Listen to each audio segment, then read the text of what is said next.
السلام علیکم ورحمۃ اللہ وبرکاتہ۔ الحمد للہ نحمده ونستعینه ونستغفره ونؤمن به ونتوکل علیہ ونعوذ باللہ من شرور انفسنا ومن سیئات اعمالنا من يهده الله فلا مضل له ومن يضلل فلا هادي له واشهد ان لا اله الا الله وحده لا شريك له واشهد ان محمدا عبده ورسوله اما فاعوذ بالله من الشيطان الرجيم بسم الله الرحمن الرحيم واذكروا اذ انتم قليل مستضعفون في الارض تخافون ان يتخطفكم الناس فآواكم وأيدكم بنصره ورزقكم من الطيبات لعلكم تشكرون۔ وقال رسول الله صلى الله عليه وسلم عن أنس بن مالك رضي الله تعالى عنه كان رسول الله صلى الله عليه وآله وسلم إذا قدم من سفر فأبصر درجات المدينة أوزع ناقته وإن كانت دابة حركه أو كما قال عليه الصلاة والسلام صدق اللہ و صدق رسولہ النبی الکریم۔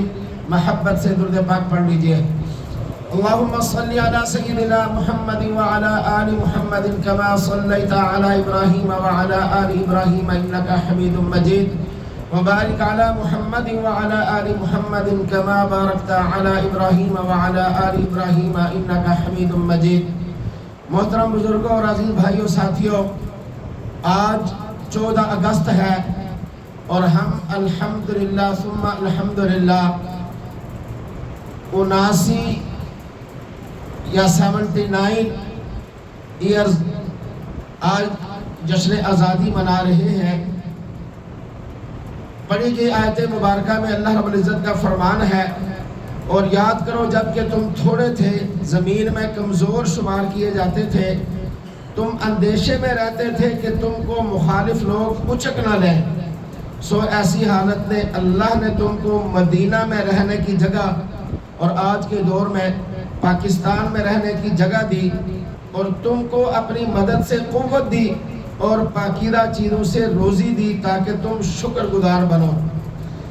حدیث مبارکہ میں رسول پاک صلی اللہ علیہ وسلم کے بارے میں حضرت انس بن مالک فرماتے ہیں کہ جب سفر سے مدینہ کی طرف لوٹتے اور مدینہ کے بالائی علاقوں پر نظر پڑتی تو اپنی اونٹنی کو تیز کر دیتے، اور اگر کوئی دوسرا جانور ہوتا تو اسے بھی ایڑ لگاتے، یعنی آپ اپنے شہر میں، اپنے وطن میں جلدی پہنچنے کی کوشش کرتے۔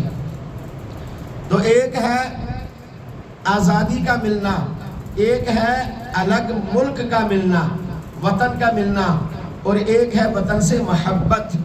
یہ تین چیزیں ہیں میرے بھائیو، بزرگوں اور دوستوں۔ 14 اگست 1947 سے پہلے دنیا کے نقشے پر پاکستان کے نام سے کوئی ملک موجود نہ تھا۔ اس سے پہلے یہ سارا خطہ جنوبی ایشیا کہلاتا تھا۔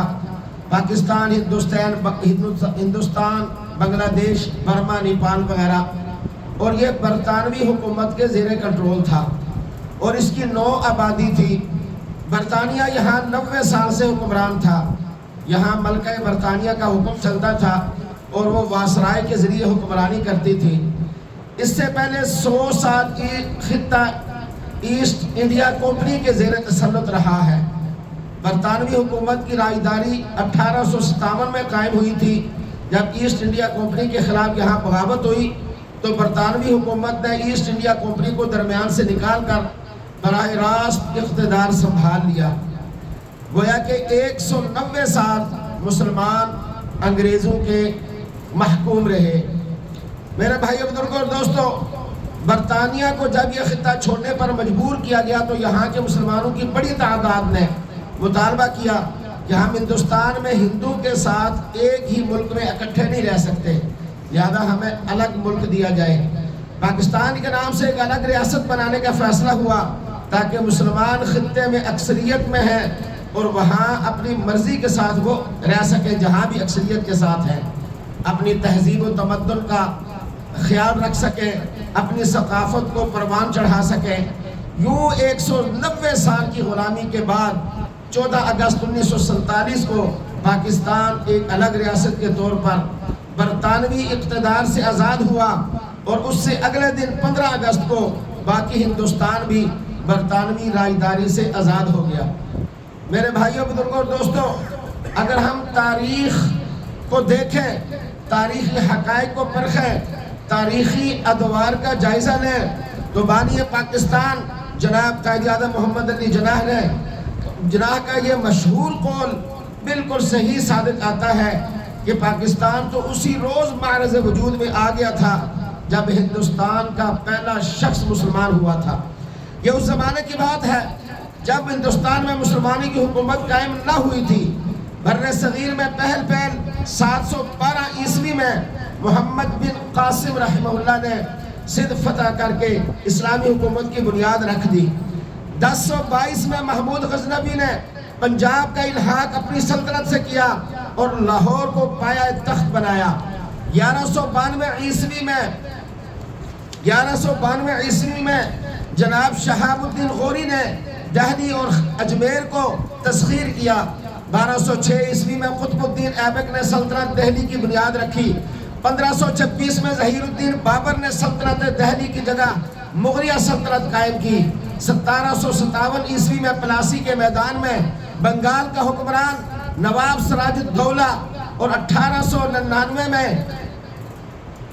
ٹیپو سلطان میسور کی جنگوں میں انگریزوں کی ریشہ دبانیوں، اپنوں کی سازشوں اور داخلی انتشار کا شکار ہوئے اور انگریز کی یلغار روکنے کی حد المقدور کوشش کی مگر کامیاب نہ ہو سکے۔ 1857 تک پورے بر صغیر میں برطانوی راج قائم ہو گیا۔ مسلمانوں کے جداگانہ تشخص اور مسلم معاشرے کے نشاط کے لیے شاہ ولی اللہ محدث دہلوی کی اصلاحی تحریک، سید احمد شہید کی تحریک مجاہدین، تیتو میر کی کسان تحریک، حاجی شریع عبداللہ کی فرائضی تحریک، دیوبند تحریک اور سر سید احمد خان کی تحریک علی گڑھ مسلم اقتدار کی بحالی کے لیے بھرپور، یہ ساری کی ساری تحریکیں اس کی کوششیں تھیں۔ میرے بھائیوں، 1707 میں اورنگزیب عالمگیر کے بعد اس کے ناہل جانشین وسیع و عریض سلطنت کا نظام نہ سنبھال سکے۔ 7 سمندر پار سے آنے والی انگریز قوم تاجر کے روپ میں آئی اور بر صغیر کے مسلمانوں کے اقتدار، اختیار اور حق حکمرانی چھین لیا۔ مسلمان مکار ہندو اکثریت اور عیار انگریز حکومت کے دور غلامی کا شکار ہو گئے۔ 1857 کی جنگ آزادی وسائل کی کمی، مسائل کی زیادتی، قیادت کا فقدان اور بے وقت آغاز کی وجہ سے ناکام ہوئی۔ مسلمان بحیثیت قوم زوال پذیر تھے۔ آسمان سے آنے والی ہر بلا کا شکار مسلمان ہی تھے۔ میرے بھائیوں، سر سید احمد خان کی تحریک علی گڑھ کے نتیجے میں 1906 میں مسلم لیگ کا قیام ہوا۔ 1909 میں جداگانہ حق انتخاب، 1916 میں میثاق لکھنؤ کے نتیجے میں کانگریس اور مسلم لیگ کا وقتی اتحاد، 1929 میں قائد اعظم کے 14 نکات، 1930 میں مصور پاکستان علامہ محمد اقبال کا خطبہ الہ آباد، 1933 میں خالق لفظ پاکستان، نقاش پاکستان چودھری رحمت علی کے مشہور کتابچہ تاؤ اینڈ نیور کے اشاعت، 1937 میں کانگریسی وزارتوں کا قیام، 1940 کی قرارداد پاکستان اور 1945-46 کے انتخابات تحریک پاکستان کے اہم موڑ ہیں۔ اسی طرح قرارداد پاکستان 1940 کی منظوری کے بعد بر صغیر کے مسلمانوں نے قائد اعظم محمد علی جناح کی ولولہ انگیز قیادت میں ان کے فرمان کے مطابق اتحاد، یقین اور تنظیم کی قوتوں سے لیس ہو کر پاکستان میں حصہ لیا اور صرف 7 سال کے مختصر عرصہ میں 14 اگست 1947 کو پاکستان اس دنیا کے نقشے پر ایک عظیم اسلامی مملکت کی حیثیت سے منصع شہود پر جلوہ گر ہوا۔ 14 اگست ہمارے وطن اسلامی جمہوریہ پاکستان کا یوم آزادی ہے۔ آج پوری پاکستانی قوم اپنا 77واں یعنی 77واں سال آزادی اور 79 یوم آزادی جوش اور جذبے اور ایک نئے ولولے کے ساتھ منا رہی ہے۔ تحریک پاکستان کے دوران شہداء کی قربانیوں کو خراج عقیدت پیش کرتی ہے۔ میرے بھائیوں، بزرگوں اور دوستوں، آزادی ایک عظیم نعمت ہے۔ اللہ کی بے شمار نعمتوں میں سے ایک عظیم نعمت وہ آزادی ہے۔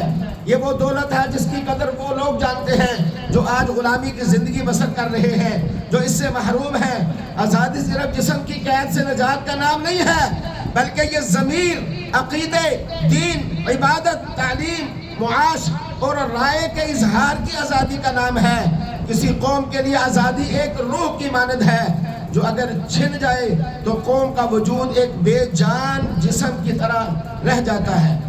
ہم آزاد فضاؤں میں جی رہے ہیں، ہم اونچی آواز سے اذان کہہ سکتے ہیں، سن سکتے ہیں، ہم 2، 4، 5، 10 کلومیٹر کے فاصلے پر مسجد بنا سکتے ہیں، ہمیں مسجد کے مینار نظر آ جاتے ہیں، دینی جلسہ رکھ لیتے ہیں، داڑھی لمبی شلوار اونچی کر کے بلا خوف و خطر چل پھر لیتے ہیں، ہماری بیٹیاں سکارف، عبایا، برقع آسانی سے ڈھونڈ بھی لیتی ہیں، پہن بھی لیتی ہیں، نکاح، جنازے، اعتکاف، روزے بلا جھجک ہم یہ ساری عبادات کر لیتے ہیں۔ اسلامی سکولز اور مدرسے آسانی سے دستیاب ہیں، اسلامی نام رکھنے میں کوئی خوف نہیں، حلال گوشت آسانی سے مل جاتا ہے، گائے رکھنے، پالنے، ذبح کرنے میں کوئی رکاوٹ نہیں، حج و عمرہ پہ جب چاہے جا سکتے ہیں، مظلوم مسلمانوں کے حق میں 4 بول بول سکتے ہیں، حتیٰ کہ تھوڑا بہت جہاد فی سبیل اللہ کا تذکرہ بھی کر لیتے ہیں، اور عملی طور پر بھی جہاد کے اندر مجاہدین رواں دوا ہیں۔ حقیقت میں یہ سب وہ نعمتیں ہیں جنہیں بہت سارے لوگ ترس رہے ہیں اور ان کو یہ نعمتیں میسر نہیں ہے۔ میرے بھائیوں، بزرگوں اور دوستوں، آزادی بہت بڑی نعمت ہے۔ اللہ پاک بنی اسرائیل کی آزادی کے بعد ان کو جب آزادی ملی فرعون سے، تو اللہ فرماتے ہیں یا بنی اسرائیل قد انجیناکم من عدوکم، اے بنی اسرائیل بے شک ہم نے تمہیں تمہارے دشمن سے نجات دی، یعنی آزادی دی ہے۔ اور قرآن میں آتا ہے وَلَقَدْ مَنَنَّا عَلَى مُوسَى وَهَارُونَ، ہم نے موسیٰ اور ہارون علیہ السلام پر احسان کیا، وَنَجَّيْنَاهُمَا وَقَوْمَهُمَا مِنَ الْكَرْبِ الْعَظِيمِ، ہم نے ان دونوں کو اور ان کی قوم کو ایک عظیم کرب سے نجات دلائی۔ بہت بڑی آزمائش تھی، فرعون کی جو غلامی تھی، ہم نے اس سے ان کو نجات دلائی۔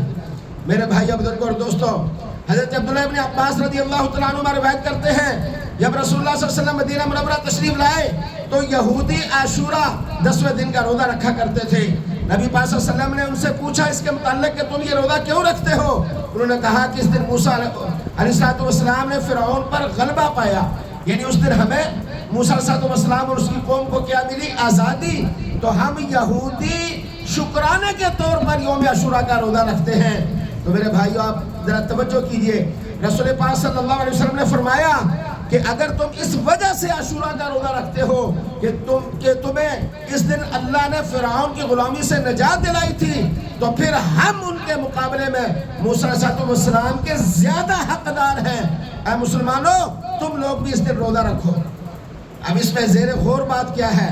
وہ یہ ہے کہ عاشورہ کے روزے کی فضیلت بیان کرنے کے ساتھ نبی پاک صلی اللہ علیہ وسلم نے ایک اہم نقطے کی طرف توجہ دلائی، وہ یہ کہ بنی اسرائیل یوم عاشورہ کو فرعون کی غلامی سے نجات کے طور پر عید مناتے تھے، شکرانے کا روزہ رکھتے تھے، جس پر نبی پاک صلی اللہ علیہ وسلم نے فرمایا کہ حضرت موسیٰ علیہ السلام کا حقیقی وارث تو میں ہوں۔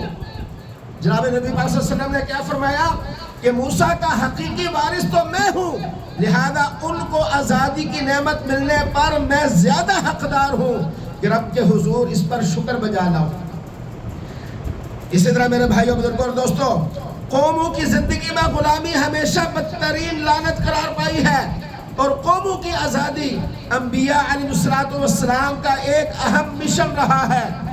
ہر نبی نے اپنی قوم کو بندوں کی غلامی سے نجات دلا کر اللہ کا غلام بنایا، بندوں کے سامنے جھکنے سے روک کر اللہ کے سامنے جھکنے کی ترغیب دی اور حکم اللہ کا بتایا۔ قصص قرآن میں ایک اہم قصہ بنی اسرائیل کے اس دور کا ہے جس میں موسیٰ علیہ السلام نے اپنے دور کے فرعون سے بنی اسرائیل کو آزادی دلوائی۔ نبوت ملنے کے بعد فرعون کے دربار میں حضرت موسیٰ علیہ السلام نے کہا کہ ارسل معنا بنی اسرائیل، کہ بنی اسرائیل کو آزاد کر کے میرے ساتھ بھیجو، ولا تعذبہم، ان پر ظلم نہ کرو، زیادتی نہ کرو، بلکہ انہیں آزاد کرو، میں ان کو آج لینے کے لیے آیا ہوں۔ یہی ذمہ داری رسول پاک صلی اللہ علیہ وآلہ وسلم کی بھی تھی۔ چنانچہ رسول پاک صلی اللہ علیہ وسلم کی مختلف خصوصیات ذکر کرتے ہوئے قرآن یوں ارشاد فرماتا ہے کہ نبی اپنی قوم پر پڑی ہوئی غلامی کی زنجیروں کو اتارنے والے ہیں. جہاں آپ کی صفات بیان کی گئی وَالْأَغْلَالَ الَّتِي كَانَتْ عَلَيْهِ کہ وہ اپنی قوم کی جو غلامی کی زنجیریں ہیں انہیں توڑنے کے لیے آئے ہیں. نبی پاک صلی اللہ علیہ وسلم کی جد و جہد اسی اصول پر استوار رہی. نہ صرف عرب قوم بلکہ پوری دنیا کی آزادی کے لیے رسول اکرم صلی اللہ علیہ وآلہ وسلم نے رہنما اصول متعین کیے اور عملی مثالیں قائم کی. علماء انبیاء کے حقیقی وارث ہوتے ہیں، لہذا اسی فرض منصبی کو نبھاتے ہوئے بر صغیر کے علماء نے پاکستان کے حصول کے لیے کوششیں کی اور اللہ نے اس خطہ پاک کو وجود بخشا. آج لوگوں کو تاریخ کا پتہ ہی نہیں ہے کہ اس میں کتنے لوگوں کی قربانیوں کے ساتھ ساتھ علماء کی قربانیاں بھی شامل ہیں. علماء کی جد و جہد، ان کا جہاد، ان کے فتاوی، یہ سارے کے سارے پاکستان بننے میں معاون ثابت ہوئے ہیں.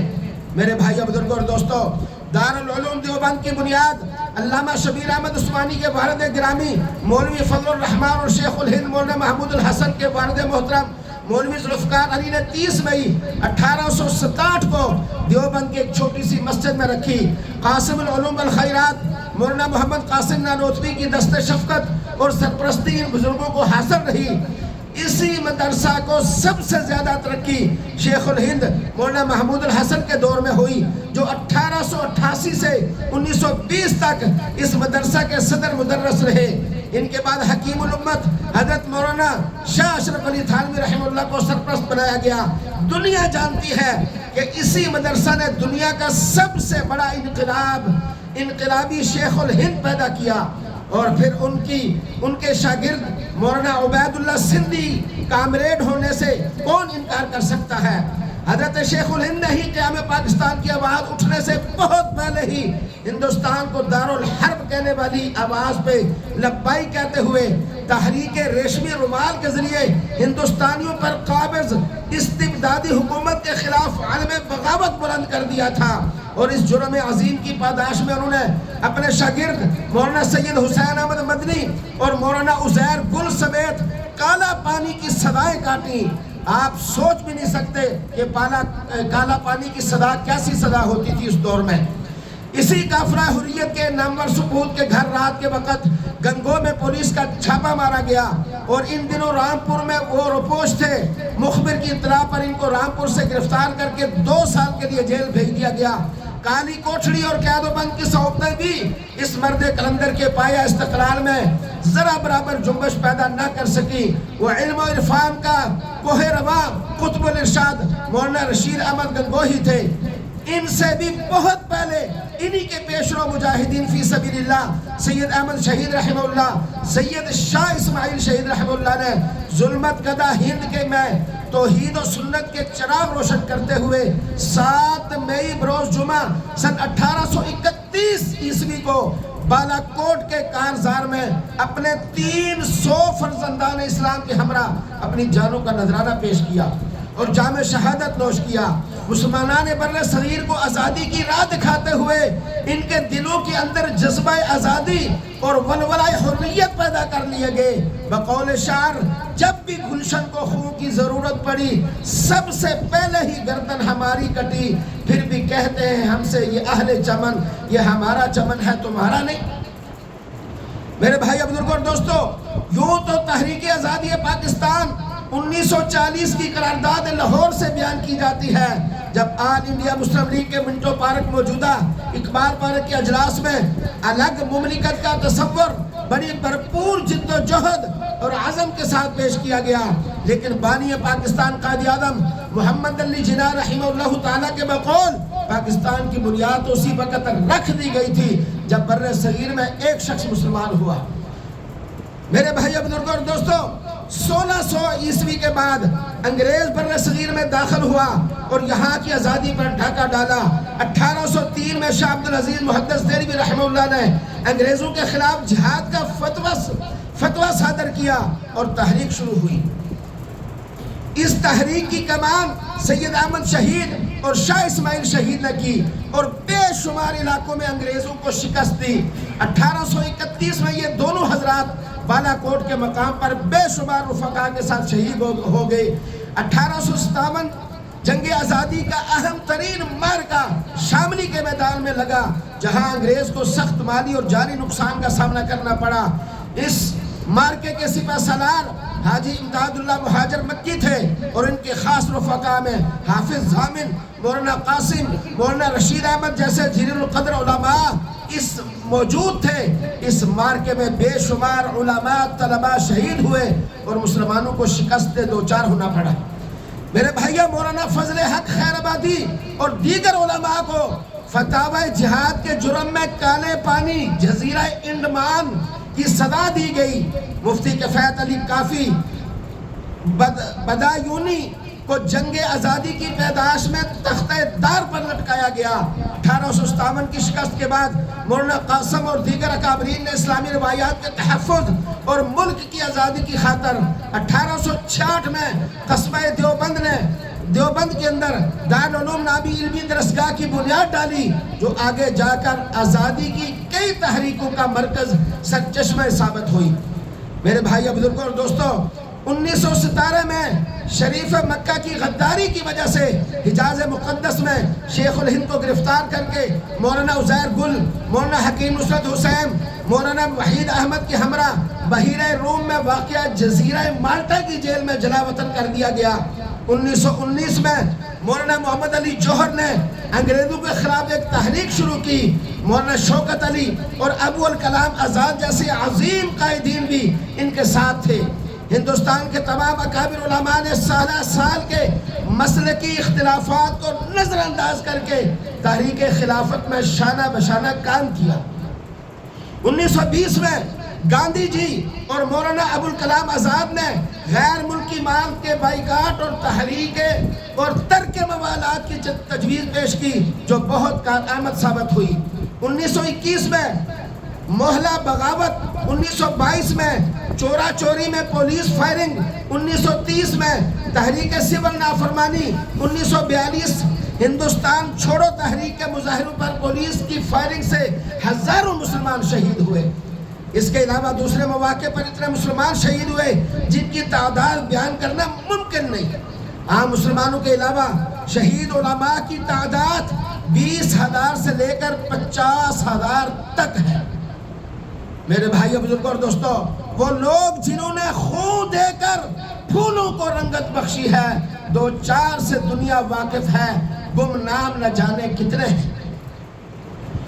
مفتی اعظم پاکستان مفتی محمد شفیع صاحب سید ابو محمد دیدار علی شاہ نے مطالبہ پاکستان کو مدلل فتاوی کی صورت میں پیش کر کے تحریک آزادی پاکستان میں فیصلہ کن اور مؤثر کردار ادا کیا۔ حضرت مولانا شاہ احمد نورانی رحمہ اللہ کے والد ماجد عبدالعلیم صدیقی قادری رحمہ اللہ نے قیام پاکستان کے مطالبہ کو عالمی سطح پر اجاگر کرنے میں اہم کردار ادا کیا۔ مفتی محمد شفیع، مولانا شبیر احمد عثمانی، مولانا عبدالحامد بدایونی، مولانا عبدالستار خان نیازی نے رحمہم اللہ نے مسلم لیگ کی کامیابی کے لیے نتیجہ خیز کاوشیں سر انجام دی۔ جب مملکت خداداد پاکستان 14 اگست 1947 مطابق 27 رمضان 1366 ہجری میں حقیقت بن کر دنیا کے نقشے پر ابھرا تو قائد اعظم محمد علی جناح نے علماء کرام کی قربانیوں کو سراہتے ہوئے کراچی کے اندر 15 اگست 1947 میں مولانا شبیر احمد عثمانی، جبکہ مشرقی پاکستان میں مولانا اشرف علی تھانوی کے بھانجے مولانا ظفر احمد عثمانی کو تلاوت قرآن اور دعا کے بعد پاکستان کی پہلی پرچم کشائی کے اعزاز سے نوازا گیا۔ مشرقی اور مغربی دونوں پاکستانیوں میں سب سے پہلی جو پرچم کشائی کی گئی، جو جھنڈا گاڑا گیا، یہ دونوں علماء تھے، عام آدمی نہیں تھے۔ آج کہا جاتا ہے کہ مسلمان مولوی پاکستان کے خلاف تھے، پاکستان کی ترقی میں رکاوٹ یہ ہے۔ وہ تاریخ تو پڑھیں کہ کتنی قربانیاں دی انہوں نے۔ فتاوی جات جاری کرنا کوئی معمولی کام نہیں تھا انگریز دور کے اندر۔ آج کا مولوی نہیں ہے کہ حلوے کے پیچھے فتویٰ جاری کر دے اور بک جائے۔ پیسوں کے پیچھے بک جائے. وہ مولوی تھے جنہوں نے انگریز کے زیر تسلط رہتے ہوئے بھی جو فتاوی جاری کیے، انہی فتاوی کی برکتوں سے پاکستان کی تحریکیں چلی اور یہ معرض وجود میں آیا. میرے بھائی بزرگ اور دوستو، الغرض یہ علماء کرام ہی تھے جنہوں نے عوام کے اندر آزادی کے شعور کو اجاگر کر کے دو قومی نظریے کی حقیقی تصویر پیش کر کے آزادی پاکستان کی تحریک کو کامیابی سے ہمکنار کیا، یہاں تک آزادی کی خاطر قیمتی جانوں کے نذرانے پیش کر کے قیامت تک آنے والوں کو سبق دیا. میرے بھائی بزرگ اور دوستو، شیخ الاسلام علامہ شبیر احمد عثمانی رحمۃ اللہ علیہ کا شمار ان چند جان باز علماء اور مخلص ترین لوگوں میں ہوتا ہے جنہوں نے مسلمانان ہند کو انگریزوں اور ہندو کی غلامی سے چھٹکارا دلا کر آزادی کا پرچم ان کے ہاتھوں میں تھمایا، ان کے لیے آزاد مذہبی زندگی گزارنے کا پرخار راستہ ہموار کیا.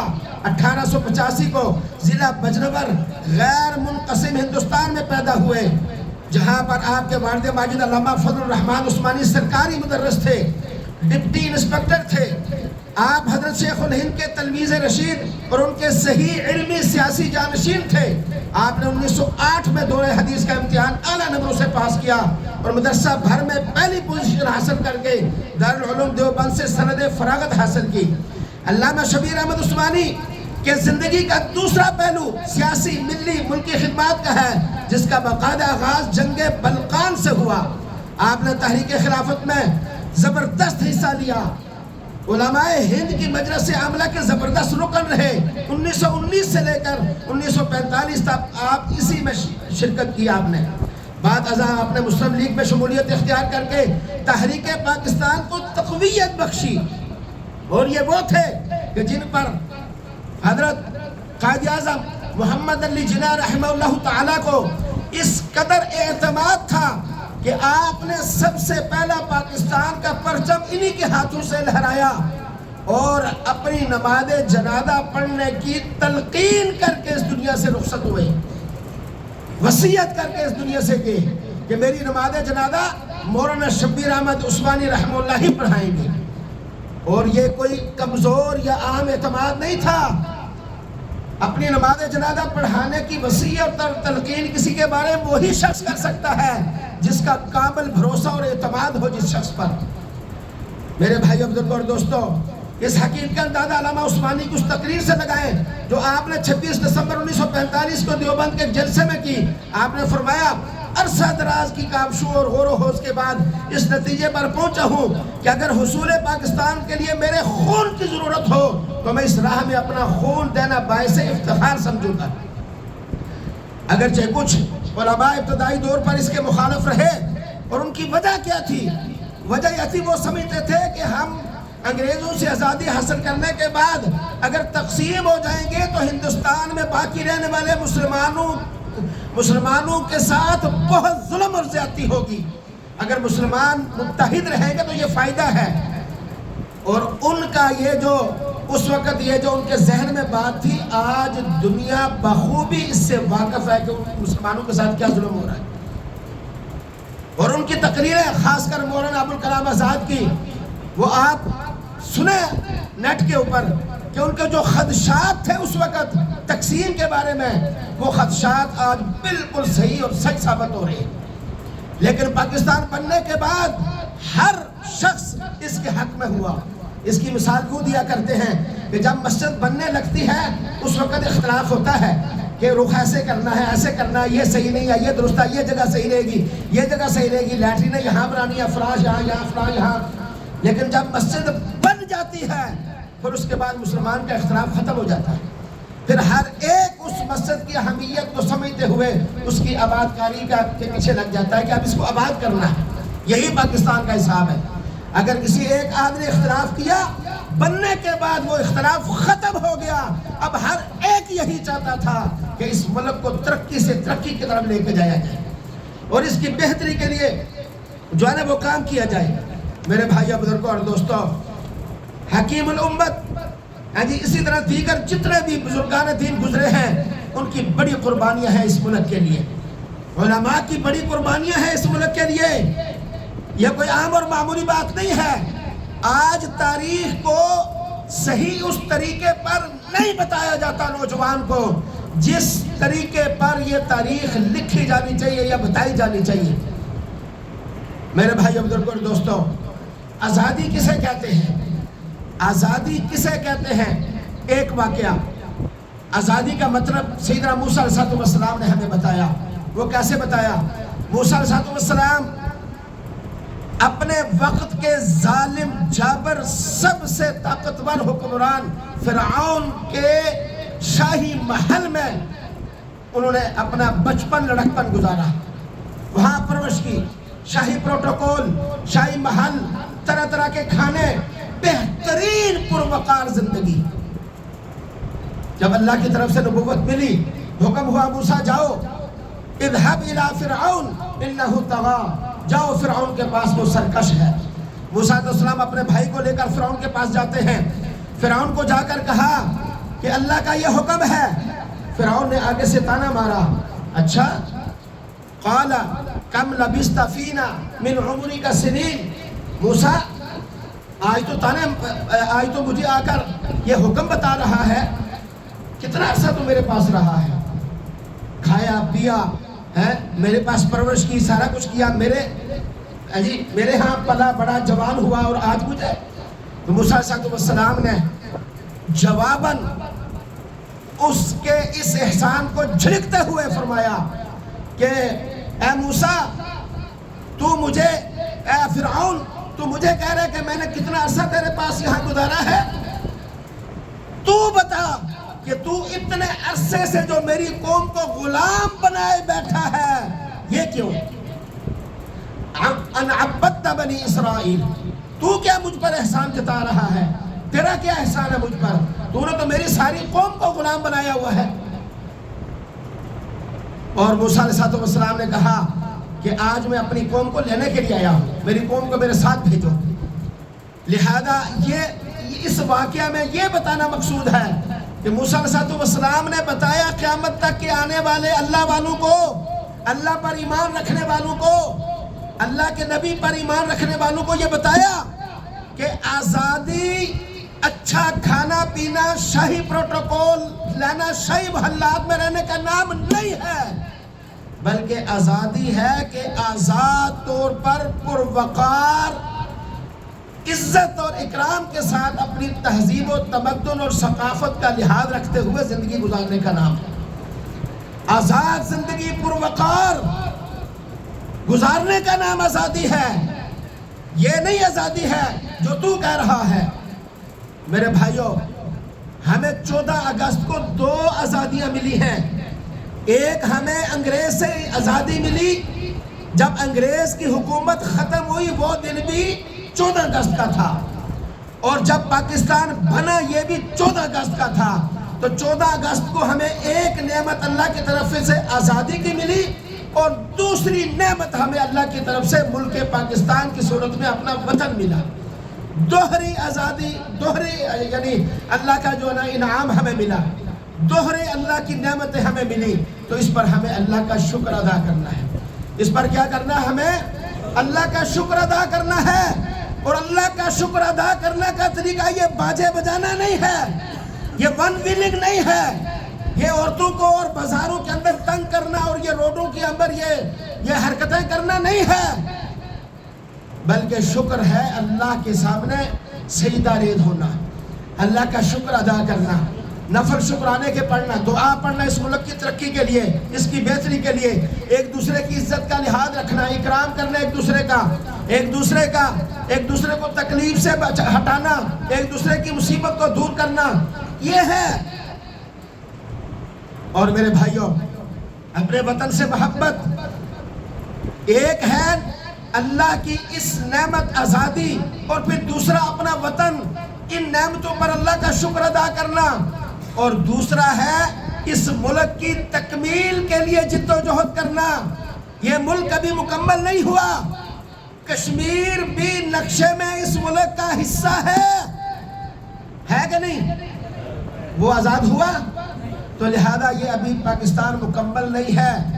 کشمیر کی جب تک اس پاکستان کا حصہ نہیں بنتا تب تک یہ پاکستان مکمل نہیں ہے۔ کشمیر کے اندر لوگ سڑکوں پر اپنے حقوق کے مطالبات لیے 2 مہینے سے بیٹھے ہوئے ہیں۔ ہم پرزور اپیل کرتے ہیں ملک کی اقتدار جو لوگ ہیں، قوتیں ہیں، ان سے بھی کہ وہ اپنے بھائیوں کو سینے کے ساتھ لگائیں، ان کے مطالبات کو سنیں، ان کے مطالبات پر غور کریں، جو جائز اور صحیح حق ہے وہ ان کو دیں۔ وہ اس ملک کے باسی ہیں، اس ملک کے رہائشی ہیں، اور وہ جو لوگ وہاں بیٹھے ان سے بھی پرزور مطالبہ کرتے ہیں کہ لوگوں کی قیمتی جانوں کا ضیاع ہونے سے بچائیں، لوگوں کا نقصان ہونے سے بچائیں، اور وہ اپنے جائز مطالبات منظور ہونے کے بعد گھروں کو لوٹ جائیں، اس ملک کو امن اور سکون کا مسکن بنائیں، خوشیاں اور مسرتوں کا گہوارہ بنائیں، اس ملک کے اندر اس کی ترقی کے لیے کوشش کریں، اس کی خوشحالی کے لیے کوشش کریں، اس کی بہتری کے لیے کوشش کریں۔ اور اس کے ساتھ ساتھ یہ ملک جس مقصد کے لیے بنایا گیا تھا وہ مقصد یہ تھا کہ اس ملک کے اندر الگ تہذیب ہو، الگ تمدن ہو، جو اللہ اور اس کے رسول صلی اللہ علیہ وآلہ وسلم کی تعلیمات کی روشنی میں ہو۔ اس ملک کے اندر اسلامی سلطنت قائم ہو، اس ملک کے اندر جناب رسول اللہ صلی اللہ علیہ وآلہ وسلم کی سنتوں کی پیروی ہو۔ آپ جیسا جو مدینہ کے اندر آپ جو نقشہ لے کر آئے تھے وہ اس ملک کے اندر نافذ ہو، نظام مصطفیٰ اس ملک کے اندر نافذ ہو۔ اس کی جد و جہد کے لیے کوششیں کرنا یہ بھی اس ملک کی تکمیل کا ایک اہم حصہ اور ذریعہ ہے۔ اپنے ملک سے محبت کیجئے، اپنے ملک کی ہر چیز سے محبت کیجئے، یہ بہت بڑی نعمت ہے، بہت بڑی نعمت ہے۔ اور لَإِن شَكَرْتُمْ لَأَزِيدَنَّكُمْ، اگر اللہ کی نعمتوں پر شکر ادا کرو گے اللہ نعمتوں میں اضافہ کرے گا، اللہ نعمتوں کو بڑھائے گا۔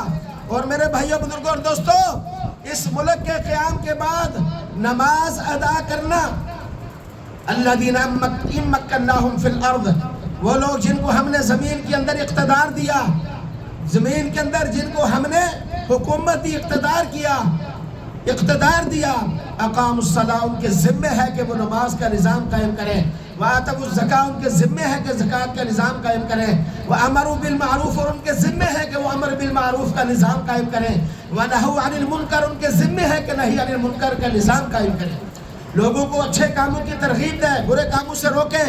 یہ ساری چیزیں مملکت خداداد کا حصہ ہوتی ہیں۔ میرے بھائی بزرگوں اور دوستو، اللہ اس عظیم نعمت کا ہمیں ہر لمحہ ہر وقت شکر بجا لانے کی توفیق نصیب فرمائے۔ وَبَعِدْنَا إِلَى اللَّهِ، سنت ادا کر لیجیے۔